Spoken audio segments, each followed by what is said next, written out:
Podcast for life. What is up, everybody?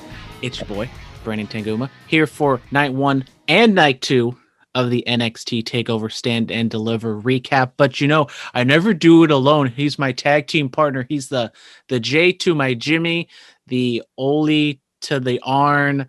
I can't remember because he just says it so fast and so quick. I don't remember what he says. But anyways, and yes, he is the new Bulletcast champion. Why is it, one defense per night? Why shouldn't it just be one night for both shows and then combined whoever had the best record? That's not up to me. That's up to the commission. The Bulletcast champion, Phillip Antoine, everybody. Ladies and gentlemen, the microphone messiah, the California classic, the 12-time Bulletcast champion. You know what? They call me Philly Takeover now. Yes, sir. Yes, sir. It feels good to be king.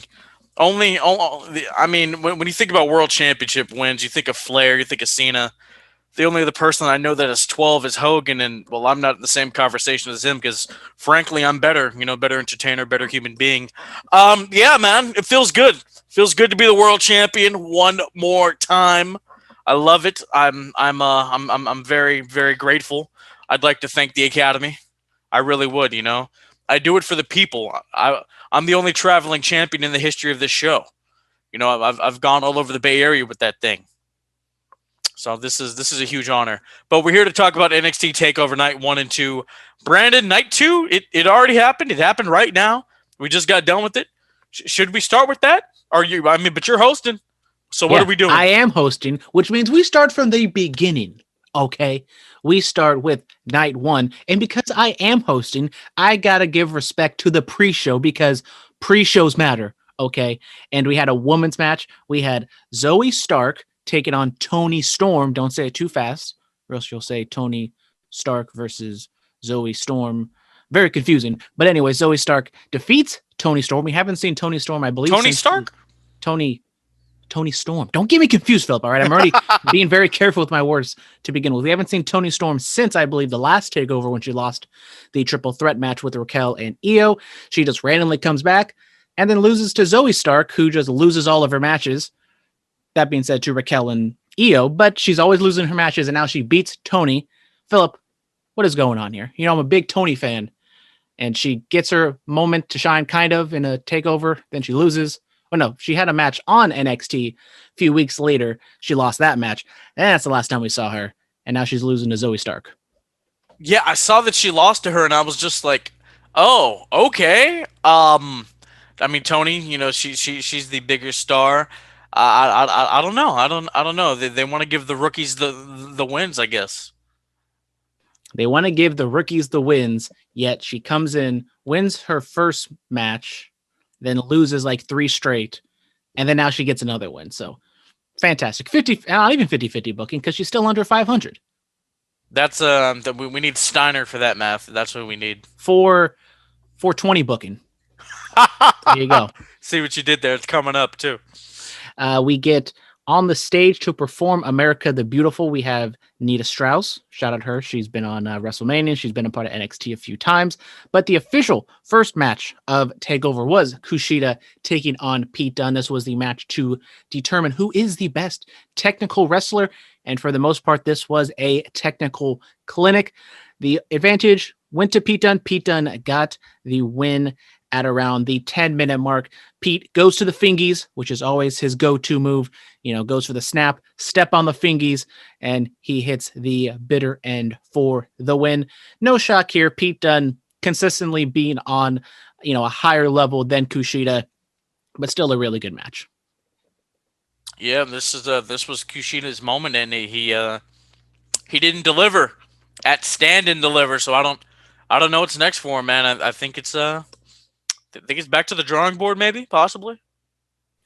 I don't know too much what you can do with Kushida at this point. You can't elevate him to a world title shot right now. He's been there, done that with Johnny Gargano as the North American champion. I guess you can continue either this feud with Pete Dunne or another feud with a different heel. Possibly maybe a cruiserweight championship opportunity? Cruiserweight championship opportunity. but he's also kind of been there, done that as well. He's done not everything, but in the mid to lower card, he's almost kind of done everything. And for the most part, he's lost all those matches. So it's almost kind of like, do you really want to do a repeat? But now you can tell the story of him trying to get the win. I remember, I think like a year ago, they try to, turn the page on him and say he's more motivated, trying to do this for his family.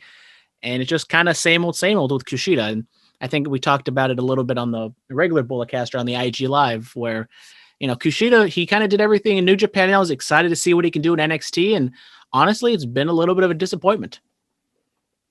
Yeah, it has. I mean, we talked about it earlier today on the Bulletcast. Go listen to that. We talked about kind of the comparisons between him and Hideo, where Hideo, he was really injured more often, and I think he actually won more matches when he was on TV than Kushida does. So it's just just kind of the standard of where he's a really good wrestler, but he's going to come up short all the time. Yeah, I think that's kind of where he's been slotted at. We did see Pete Dunne with Birch and Lorcan on night 2. Where does this go from here? We do not know. Next up, we had the Gauntlet Eliminator match. The winner gets a shot at Johnny Gargano for the North American Championship on night 2. Very simple explanation for how this match works. Every, I think, 3 minutes, someone else comes in, elimination style, bing, bang, boom. First 2 were Leon Ruff and Isaiah Swerve Scott. Ruff was attacked before he even came out, so no entrance for Swerve. We get right into it, really an extended beatdown for Ruff. Then Bronson Reed comes out. Then Cameron Grimes comes out. Dexter Lumis comes out. Then LA Knight comes out. So we get all 6 competitors, I believe, in the ring at the same time. Leon Ruff being the first one eliminated. Then Dexter Lumis gets rolled up on by LA Knight.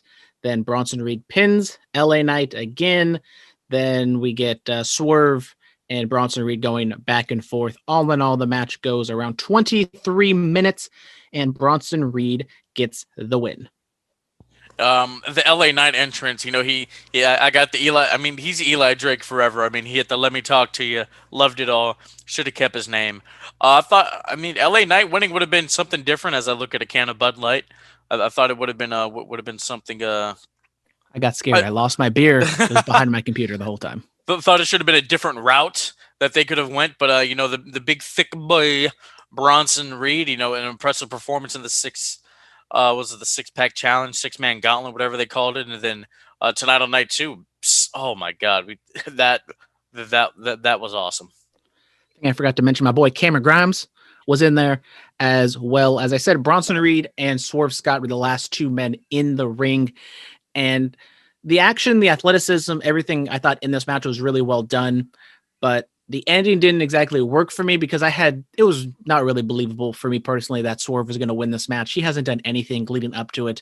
I mean, even Cameron Grimes, I felt had a much more believable opportunity, and he was dealt. I talked about it, LA Knight, Bronson Reed, and Dexter Lumis were kind of the 3 favorites going into it. And then when you knock both those guys out and it's just Bronson Reed versus Swerve Scott in the end, we all kind of knew where it was going, but it was all in all enjoyable at the end of the day. Then we get the match a lot of people, myself included, was looking forward to the most, possibly on the entire TakeOver show, maybe the entire WrestleMania weekend. Tommaso Ciampa takes on Walter for the NXT UK Championship. Homie lost to a chop. And a suplex. What was the last move that was hit before the pinfall? The chop. Suplex chop combo. No, it was the chop. That was the last move hit. People on the internet are not happy. Because, you look at how many times did he chop Dragunov, and Dragunov didn't lose to a chop. So, are you telling me that Ilya Dragunov is stronger than Tommaso Ciampa?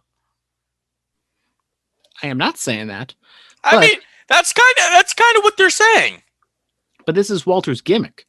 He's the chop machine. I've never seen him beat anybody with a chop before. Well, now you have. This is what you got to do, especially NXT, where in the big matches, it's finisher, spam, spam, spam, big move after big move. Sometimes you just got to reel it back a little bit. And when a chop pins, gets the pinfall, you always keep that in the back of their mind. So you're like, oh, it was just a chop, but it's Walter's chop. I need get it done. it's a stretch for me right now. Maybe if he pins more people with it of credible I mean, name and that was like value. what 300 pounds of thick boy double-handed backhanded chop. I wouldn't have lost to no chop. I ain't no bitch. But look past after dark, ladies and gentlemen. Know what I'm saying? I'm glad Ciampa did get rid of his old man hair, his homeless hair. I was starting to get scared. But yeah, man. I mean, it was very physical. I enjoyed this until I kind of got taken out of it by the loss to a chop. But I don't know. We'll see. We'll see. I didn't have the issue with the finish. I thought the finish was good, but the match overall was just super hard hitting. Wasn't the biggest fan of the chop to the ring table, the ring announcer's desk, where it was like so obvious that they pre-cut that thing. But that being said, hard hitting all over the place. Tommaso Ciampa, everyone talks about Gargano selling. Ciampa selling is phenomenal as well. Hold on. His chop is so powerful that it ended a match. His chop isn't that powerful that it could break the table. I think it. I think so. I mean, think it can, but when it's like a clean, like zigzag alligator, that's the precision. chop. That's the precision. Like he mastered the chop. The way Shawn Michaels mastered the super kick, he mastered the chop. I mean, if you chop something, if I were to chop my desk right now, it's not going to perfectly be split down the middle with perfect angles. Like I was going to take out my my soundproof board thingies, the little styrofoam things, those little teeth. That's exactly what it looked like. No. Look, if you're going to defend the chop, you have to defend all aspects of the chop. I can believe that Walter could do that. You don't have the power and strength that Walter has. You don't have the precision that Walter has for the chop. I believe he can chop a thing in half, but just the way it came about and the way where they just did a close-up after the fact. Like, if they didn't do the close-up, I would have been perfectly fine. But when you do the close-up, and it's clear as day that the table was gimmicked. I mean, come on. I've never heard of a gimmick table a day in my life. Someone's never seen, whatchamacallit, The Secrets of the Ring? There are no secrets. We don't know how tricks are done here. Did not get a stunt granny on this takeover, unfortunately. Sad to see, but no stunt granny. 17 minutes. Walter gets the win. He rejoins with Imperium. They all do the pose on the rampway. Fantastic match. We got a recap of the dog running around the PC. We get Frankie Monet will be the newest addition to the NXT Women's roster on Tuesday, also known as Taya Valkyrie.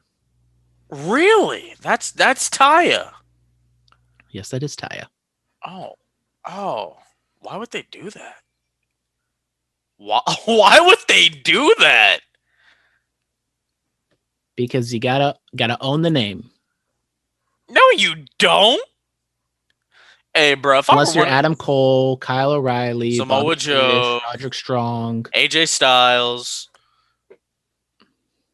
Keith Lee, Mia Yim. Not even the women. I don't think there's a single woman.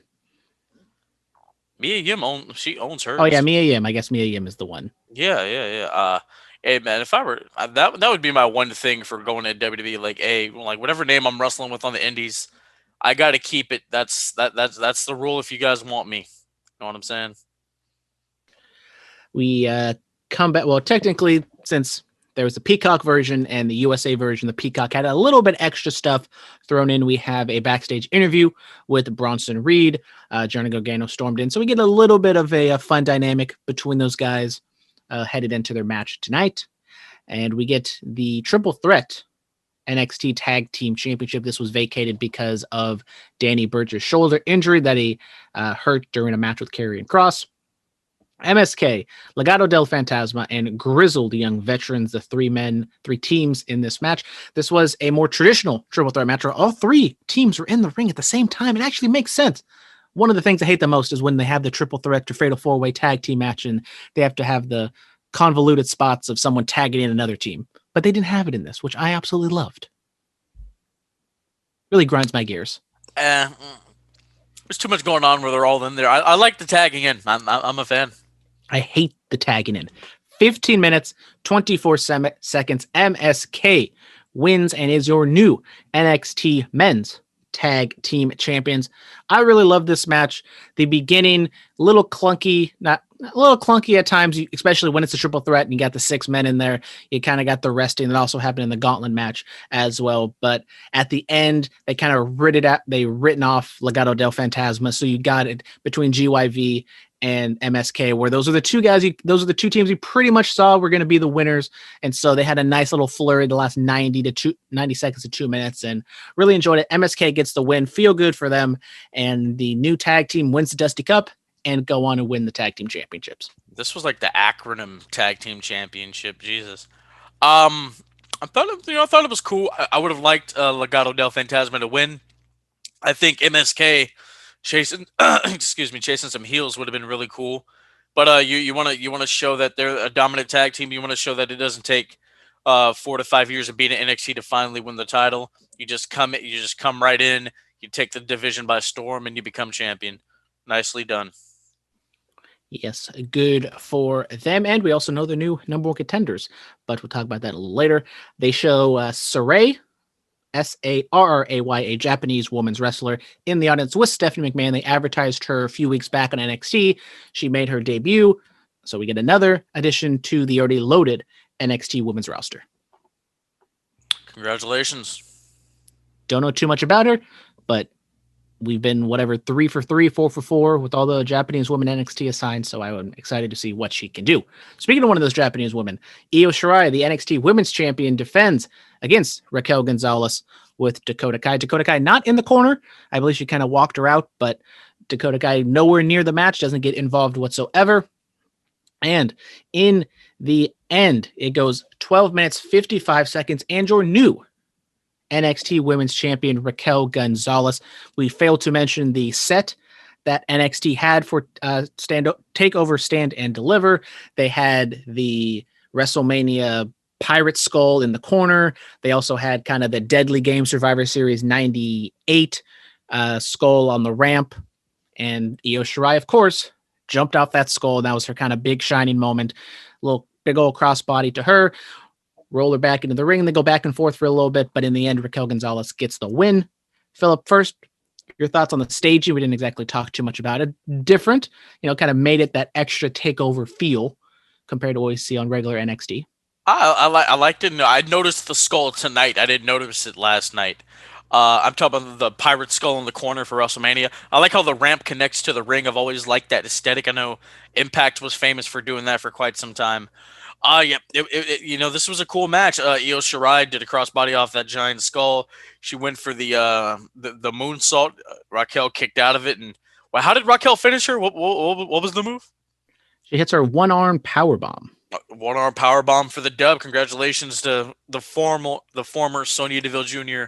Raquel Gonzalez, the new NXT Women's Champion. The hard work pays off. Dreams come true. Bad guys. Or bad times don't last, but bad guys do. Bad girls do in this case.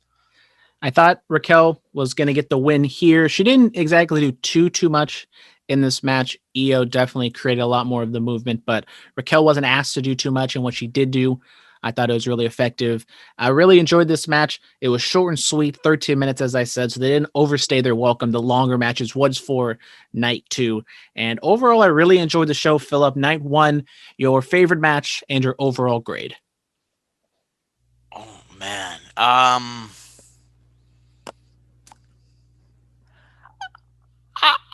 give it a C. Like I didn't think it was spectacular. I thought it was cool. I thought it was cool. Favorite match? I'll go the 6-man gauntlet. The visual of Dexter Lumis choking out. I think it was Cameron Grimes on the outside. That was cool. Congratulations to big thick boy Bronson Reed for beating all those top contenders. Dexter Lumis choked out LA Knight. LA Knight on the outside. But I was definitely higher on this show than you were. Not going to give it an A grade, but I will give it a B+. I thought it was really good. None of the matches really failed to deliver. One might say they stood and delivered. But my favorite match is going to be that Walter Tommaso Ciampa match. I'm not as high on it as I think some other people are saying, best match, going to win match of the year, anything like that. I'm not as high as on that match as some other people, but I really did enjoy it. And it's set up nicely. They didn't go too crazy, especially with the hardcore stuff, because night 2 was much more of a hardcore type of match. Then moving on to a night 2, we got to talk about the pre-show because I always do. We get the number 1 contender tag team match. We get Drake Maverick and Killian Dane taking on Breezango, and Killian Dane and Drake Maverick win, so they are your new number 1 contenders. Good for them. I guess. I mean, I guess I like Killian Dane. I like his look, the big rugged man. But I thought maybe he would have made a nice NXT UK champion or North American champion. But hey, man, I guess he can be in a tag team with Drake Maverick. I guess that's all right. This just kind of shows how weak the NXT tag team division is because the 3 legit. I mean, Legado del Fantasma isn't like super legitimate because they kind of lose all the time. But when you get MSK, GYV, and LDF, then you just got Breezango and Killian Dane with Drake Maverick, just kind of the 2 last guys there. It's like, okay, whatever. I also forgot to mention there was like a decent sized crowd for Takeover. We're not going to, talk about political anything like that. It was a pretty full crowd. Everyone was masked up, but a lot bigger than what we've seen in the past on these NXT shows. So it did give a little bit more of an atmosphere to the takeovers. Yeah, dude. I mean, like you have the people that are below the screen, that are on the side, with the caged fence or whatever. Normally that would be like 1 row, but on this one they had 2 rows, and they had a full section kind of behind the announcing table. They normally have behind the announcing table, and then on the other side of the ring as well, and then up like kind of like rafter up above. I was like, oh, okay, they got a nice little crowd here. That's what's up. And for better or for worse, the crowd did stand out at points, especially I think on night 2 more than night 1. Yeah. To open the show, we had Poppy, kind of NXT's musician. She's always kind of on there, especially for EO's entrances. She performed a song, Stand Deliver. Look at that. Great branding, great marketing there. And then she gets into the ring and then she just starts screaming her head off. The band goes super hard. And yeah, I mean, Phillip, I know you're such a big Poppy fan. What'd you think of this? I don't even know who this person is. Wow, the disrespect for Poppy. I don't even know who Poppy's last album, I know it's been a while, but it is an absolute banger. What year was that? I believe it's the end of 2019. Oh, no, that's not that bad. I mean, I didn't know who this person was. I was like, who the hell is this? Like, what's going on here? Oh, I disagree. 2020. So even earlier, I think it was at the beginning of 2020. Absolute banger of an album, I gotta say. If you're, it's definitely more rock and metalish. If that's not your style, I understand, but it's a great album. And now let's get into it. Kind of awkward. Poppy performs in the ring, and then they don't even throw to a video package. They go like fade to black, come back, and then it's like Poppy just disappeared, and the band disappeared. And now we're just getting right back into it. So obviously, I think the Poppy performance was pre-taped. But the first match, Jordan Devlin takes on Santos Escobar, double championship match for the unification of the Cruiserweight titles. At the end, Santos Escobar is the unified Cruiserweight champion at around 18 minutes. Legado del Fantasma does get involved a tad bit, but they get involved not enough to be in the finish. Then they never come out again after it didn't work the first time. But overall, big match, couple big spots, not too spotty. It didn't deliver. It did like Shawn Michaels, the god of the ladder match, gave them a ladder and said, hey, why don't you do this at TakeOver? You're supposed to stand and deliver. You're supposed to over deliver in a ladder match. They did not. Now the spot where Escobar headbutts Devlin and he goes through the ladder, thought that was cool. Kid hit a nice moonsault, did a nice Spanish fly, but other than that, I mean, they didn't really deliver for me. C+ for that. As an opener to a takeover with a main event with a much bigger hardcore stipulation, I thought it was perfectly fine. Devlin did a lot of I think most of the high flying. He had a moonsault off the ladder. We got a Spanish fly. We got Devlin getting pushed off a ladder through the wooden ladder in the corner. And overall, good match. Besides, I kind of wish they just ditched Legado del Fantasma as a whole, but then that also kind of makes Escobar kind of a baby face. And then also after he wins, he goes up to the ramp, celebrates with his boys, and his kid is there. So how am I supposed to boo the man who has this cute little kid, and he's talking to him, puts his mask on, they're both holding the titles. I mean, it's almost kind of like -1. How am I supposed to hate Santos Escobar after this? I never hated Santos Escobar. I love Santos Escobar. I mean, he's what does he say? The Emperor of Lucha Libre. I mean, he's not the Lord. He's not Pentagon. Know what I'm saying? But Santos, where does he go from here? That's the real question. The undisputed champion of the cruiserweights. He's the best cruiserweight in the world. Yes, he is. What was I going to say? Completely lost my train of thought that I was going to say. We were talking about the kid. We were talking about the match. How do you boo the man? All that other stuff. I don't know. Oh, the fans. This was kind of the first match that I really recognized the fans being kind of different than what the match exactly was. I think they were trying to pivot or have Devlin be more of the baby face and Escobar the heel in the situation, especially with the goons coming out attacking him. But for the most part, I know this is going to be an NXT USA crowd, so they're going to be more apt to cheer Escobar because they're more familiar with him. But we saw in this match and some other matches, the crowd was not firmly behind Escobar, but they were definitely kind of, behind him a lot more than the prototypical babyface in this match. Absolutely. Hey, when he got suplexed on the ladder or backdropped on the ladder, and he yelled "I cabrón," I was like, "Ha ha! I get it. That's nice." Oh man, love it all. We get Mackenzie Mitchell talking to MSK about their next challengers. They have some cute / eye rolling back and forth about them predicting and disagreeing on who's going to win the two tag team or the two main events. I mean, MSK, the matches, I really enjoy them, but still the character work and the way they come across a little too goofy, a little too corny for my liking. I know you can't go back to Impact where they're, the laid back weed smokers, but can we find a good middle ground? You already have one of those on Raw that forgets his lines. I mean, MSK, it's fine. It's whatever, man. We get the women's tag team champion, Shotzi Blackheart and Ember Moon, defend against the Ways, Candice LeRae and Indy Hartwell. The match goes about 10 minutes, 30 seconds. This match was, perfectly fine. Put the heat on Ember and Shotzi, make the comeback. Shotzi almost died. Good God. She goes for a suicide dive, over-rotates. Luckily, she over-rotates so much that she lands on her back. If you haven't seen the GIF, I mean, it's a little tough to watch, but Shotzi's okay. I believe on that first ever Evolve show they put on the network, Shotzi was on there, and she did a suicide dive, and she almost did the exact same thing. She scored. Yeah, in the chairs. Yeah, I remember that. I saw the entrances. I saw the GIF of her almost dying, and that's about it. Wow. Yeah, I was out getting food, and yeah.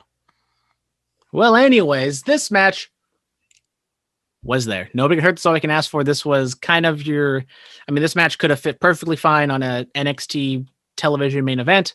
It would have been a really good main event TV, or maybe not really good, but a solid TV main event title match for Takeover. It's kind of there. This is kind of what you get with the two nights kind of padding it out.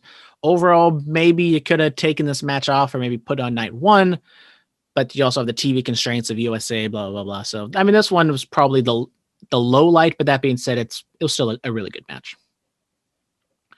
Then Stephanie McMahon, shown once again because she is just the goddess of WWE and just gives us everything that is holy. She was sitting next to NCAA champion wrestler Gable Stevenson. That's my boy, Minnesota's own. What? Next in line? Could he be the next Angle? We don't know. We're going to have to wait and see. Shout out to him, man. I love Gable Stevenson. The great standout. The kid's got something. I can't wait to see him apply that amateur wrestling style to the pro wrestling world. They didn't explicitly say that he was signed, but it's kind of strongly hinted at. It's inevitable. Yeah, I haven't seen really anything of him. I believe, doesn't he have a documentary on HBO Max? I've seen Possibly. Probably should check that out. But overall, I mean, he looks like $1 million. I mean, I don't know exactly what his height is, so Hey, Brock endorsed him. That's all you need to know. that's a pretty good endorsement to get. Moving on, we get the NXT North American Championship match. Bronson Reed takes on Johnny Gargano with Austin Theory. Johnny Gargano, I think, reusing his Iron Man suit, and this bleeds into the second hour. Gargano retains 16 minutes, 22 seconds. Kind of an odd matchup with the oversized babyface taking on the undersized heel. Austin Theory on the outside gets involved a tad bit at the very end, but at the end of the day, Gargano hits 2 of his DDT finishers for the win. It was great, man. I mean, Reed hitting Johnny hard throughout the match, hitting the he hit the wait. He calls his move Jagged Edge. Bronson Reed's? Yeah. Sure, why not? Oh man. Wow, I thought I was original when I named a move Jagged Edge. My bad. Damn. Anyway, I thought it was cool, man. I mean, he was flying all over the place. He would hit a suicide dive on or tope suicide on Austin Theory. He went for a moonsault. He moves like Vader and Bam Bam, dude. It's cool. I like calling me all in all Johnny Takeover. You know, he reigns supreme. Congratulations. He is still the NXT North American champion. He is, and I believe that he has a winning streak of like 2 or 3, so good for Johnny Takeover. He's actually winning some Takeover matches. Really enjoyed this match. I got to say, shout out to Bronson Reed. Maybe you got to resize your singlet, buddy, because I understand you got the big waist, kind of a smaller chest. He had some titty meat flopping out from time to time when he was wrestling. I understand. Big boy problems. Bro, hey, man, when I used to wrestle, dude, sometimes I'd have a couple nip slips, and it's not flattering. It's not. Oh my god. Oh Jesus. It's all right. Hey, the poison Rana that Gargano gave Reed, that was dope. I like that. I will say that they set up a like super power bomb or Gargano was going to hit a top rope Hurricane Rana that Reed was going to counter. They botched it a little bit. Gargano fell down, but I thought they recovered nicely. Didn't miss a beat. Reed hits him with a power bomb kick out. I thought that was, really good, good recovery. Sometimes some wrestlers will kind of scramble back to the original place and it just looks so fake, but I thought it was really good. And overall, this match, it delivered. I thought this match was really good. 16 minutes, it was believable for the undersized heel to get one up. He cheated a tad bit and overall, gets the win. He can move forward. There wasn't a ton storyline wise because Bronson Reed has been doing his thing with LA Knight, but solid wrestling match as I kind of predicted if Reed was going to be in this match. Yes, sir. It was great. They didn't miss a beat. Hell, it took 2 final beats to beat the big thick boy. Yes, sir. Then in the co-main event, the title match was in the main event, or in the co-main event. Finn Balor, the champion, takes on Karrion Kross with Scarlett for the NXT Championship. They did the little walk-ups. They did this for all the title matches. You see the wrestlers walk in backstage before they get into the gorilla position. And apparently, Karrion Kross, every time he's shown on screen, he's in a black and white filter because he's spooky, I guess. Anyways, Kross and Scarlett do their entrance. Looks cool over the top. Finn Balor comes out, does his entrance. They had pictures of his highlights at WrestleMania, him in the demon costume, and his career highlights kind of sprinkled throughout, trying to get in his head. Finn Balor comes out, no demon, but he does have a red X painted over his heart. And your thoughts on the entrances and kind of the way both of them carried themselves. Kross came out to kind of a Roman gladiator type of look with the kind of trunks with the things hanging over. Yeah, he was like, "This is Sparta." Yeah, man. Finn Balor had the X painted on his over his heart because he's the heartbeat of NXT. That's simple as that. Hey, man, the Herald of Doomsday. He defeated the Prince. It was cool, man. I mean, the forearms and the elbows to the back of the head. I was like, ooh, ah. So is that just his new finish now? He's not even rocking the Saito suplex as the finish anymore. It's just clobbering dudes in the back of the skull and the cerebellum.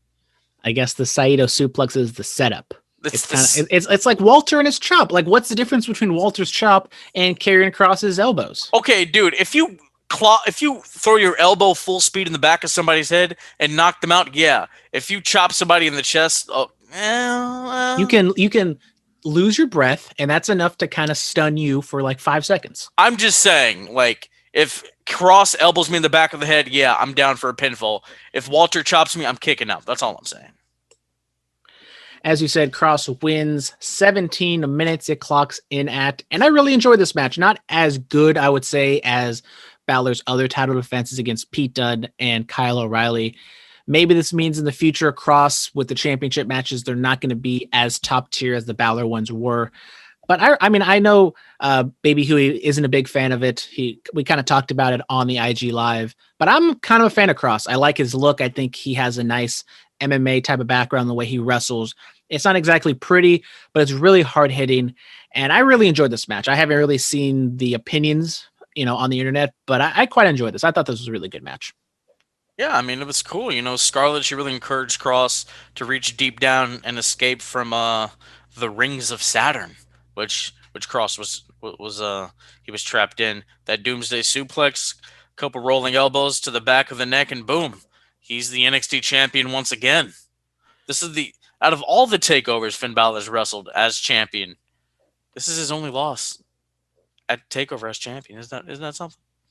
That is something. I will say, I also talked about on the IG Live that I'm not the biggest fan of Scarlett and doing like the tarot cards and kind of the voodoo stuff. And that, I don't know if they're going to like explicitly like explain that or play it out to where, when Cross was in a submission and Scarlett was like speaking in tongues, and then all of a sudden he hulked up, and that was pretty much like the gateway to the finish, which, yeah, I mean, for me, that was a little corny, but the action and the aggressiveness, I think, kind of made up for it overall. Yeah. Let's get to that main event double. But first, we got to talk about Mackenzie Mitchell talking to Legado del Fantasma. Santos Escobar cuts a promo, puts over Jordan Devlin. So he was kind of being a babyface in this promo. I mean, I don't know. Not saying he's turning full fledged, but he wasn't kind of over the top and, pissing on the grave of Jordan Devlin. I mean, he's like, okay, give him his props. He tried, but now it's gonna be back to business once we get to Tuesday night. We get a shot of the new women's champion, Raquel Gonzalez, in the crowd holding her belt. Then we go to a recap of the Adam Cole Kyle O'Reilly feud. And one thing I think helped night 2 compared to night 1 is they didn't have any time restraints with the USA. So you didn't exactly know how long the match was going to go. I believe it started around like the 40-minute mark. So kind of 20 minutes before the top of the hour. But this match just absolutely went on forever. First, I didn't even think about this until the match started. Both men have new music. No one came out to the Undisputed Era theme. Phillip, your thoughts on the new looks and the new ring entrances, new ring music for both of these men?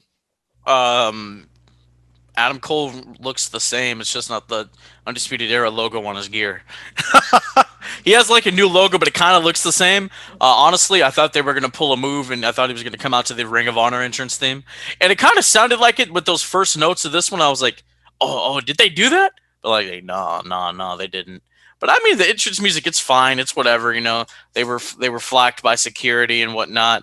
Adam Cole, that cold, icy, blue-eyed son of a bitch, going into battle against his former friend. And I mean, watching this video package, that line where O'Reilly said he sold his soul for the Undisputed Era, now he wants it back. I'm just like, oh, that's so good. Yeah, the sit-down promos, I think, that they've done with the Prime Targets, they also did kind of an interview with Samoa Joe. Those have been really good. Now, kind of with the interim and all the kind of back and forth they've done at the contract signing, running into each other at the jiu-jitsu gym and running at each other off the road, which that was never really fleshed out. But anyways, so the build wasn't exactly perfect, but I thought this match, it went all over the place. 40 minutes, going back to the music real quick. Absolutely loved Kyle O'Reilly's theme song. Adam Cole's not the biggest fan. Might grow on me, but I do agree. Had a little bit of a hint of his ROH theme, as I said. I think, not to cut you off, sorry. I think we're just going to have to go back. You did. Yeah, it's my show. I do whatever I want.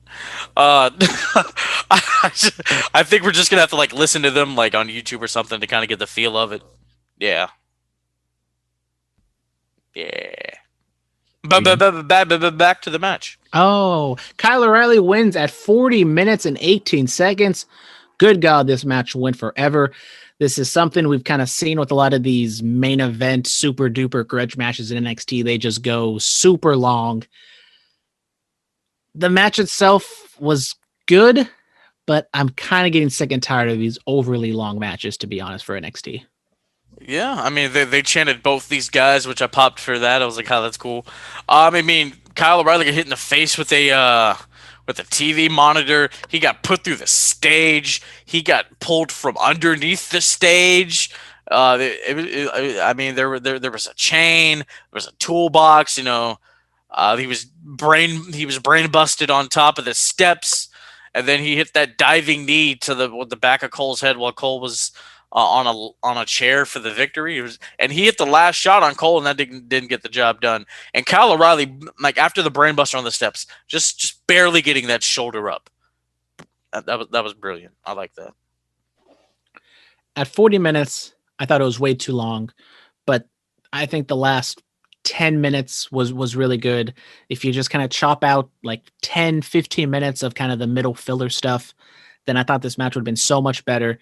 I agree. I love the shoulder barely kicking out, the kind of the drama at the very end. It dragged a little bit at times, but the emotion and the story they were going for, I really enjoyed. Yeah, I think if it was like 25 to 30 minutes, it would have been perfect. Yeah, we also got a ref bump because Adam Cole was getting pissed off at him for some reason, pushed him and hits the Panama Sunrise and is shocked that there's no referee to count the pinfall. So a referee or a heel being stupid, but Adam Cole gets stretchered off or getting put on a back brace while Kyle O'Reilly stands tall up on the ramp, looks on as his music plays. Absolute banger of a theme song. And where do they go from here? Kyle O'Reilly stands tall. It was an unsanctioned match. Maybe Britt Baker and Adam Cole can conspire and say that was unsanctioned, so it doesn't matter. It doesn't match. Who cares?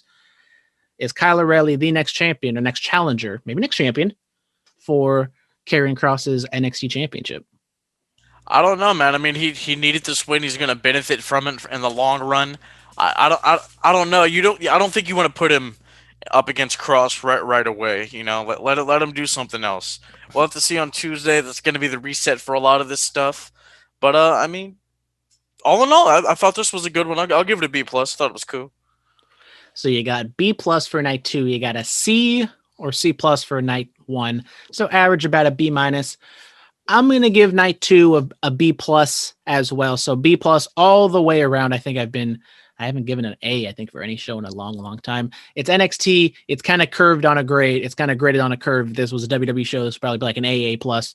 But that being said, I thought a really good show. Hard to top the top tier NXT takeovers, especially with the limited crowd capacity. But for what they had, what they pulled off, night 1, more of straightforward wrestling. Night 2, a lot more of the hardcore stuff.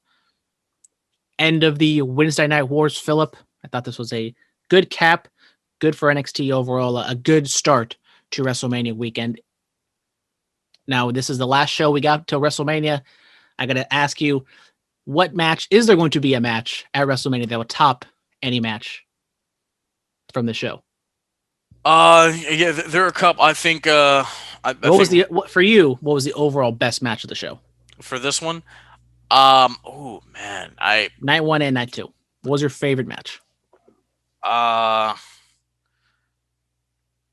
thought about it. I'll go the Walter Ciampa match for night 1, even though the chop I was just like Night 2, I mean, I think I'll go the main event, man. I think I enjoyed the main event more out of anything on night 2.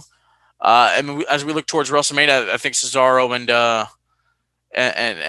what's his name, Seth Rollins can steal the show. I think the triple threat for the Universal title will do some really good work. Yeah, man. I mean, hopefully Sasha and Bianca deliver on Saturday night. There's just a lot of good stuff coming up, man. What about you? Favorite match for night 1 and 2? Ciampa Walter night 1, night 2. I think I will go with the main event overall. Kyle O'Reilly and Adam Cole. I know I kind of dogged on it for the time, but I think for the story that they told and the feud and the rivalry and everything like that, I think overall it was good. I think I'm going to like Cross and Balor a lot more than most. Overall, going to WrestleMania. Match I'm most looking forward to. I think I want to see that triple threat match. Bryan, Edge, Roman, mainly just to see what they can do with the crowd. How are they going to react to Roman? First time with crowds since Roman's turned heel.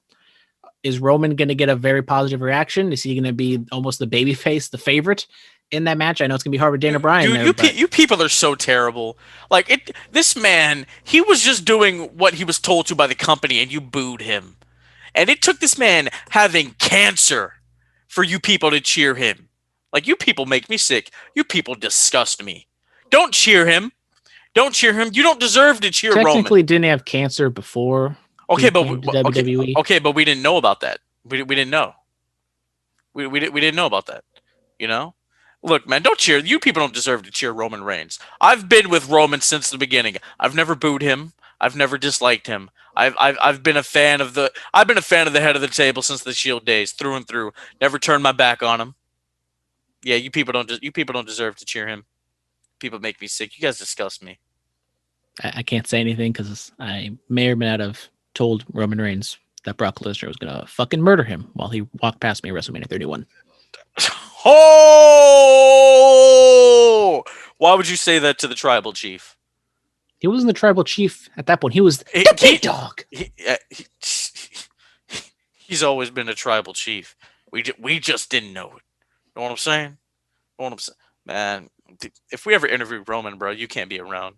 I can't protect you for what he might do to you.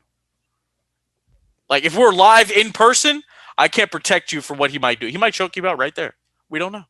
He might lock you in that guillotine choke. We don't know. Yeah, he's a noted 49er fan. I might go at him. Just another layer. Another layer to add. Oh my God. Let's not do. Please don't do that. Please don't do that. Don't. Oh my God. Ladies and gentlemen, this is going to wrap up NXT Takeover Stand and Deliver recap for night 1 and 2. We will be back Saturday night for the recap of night 1 of the biggest show of the year, WrestleMania. You can hear me on In the Click tomorrow night. I will be recapping AEW and I think SmackDown as well. It's this WrestleMania SmackDown. You can't miss it. It's good to be the champ once again. Le Champion out of BC one more time. I love it. I love it. I love it. Stay clean, stay strong, stay safe, stay quarantined. Diamonds are forever. So is the microphone Messiah. Enjoy WrestleMania, everybody. This has been the Bulletcast. Thank you for listening.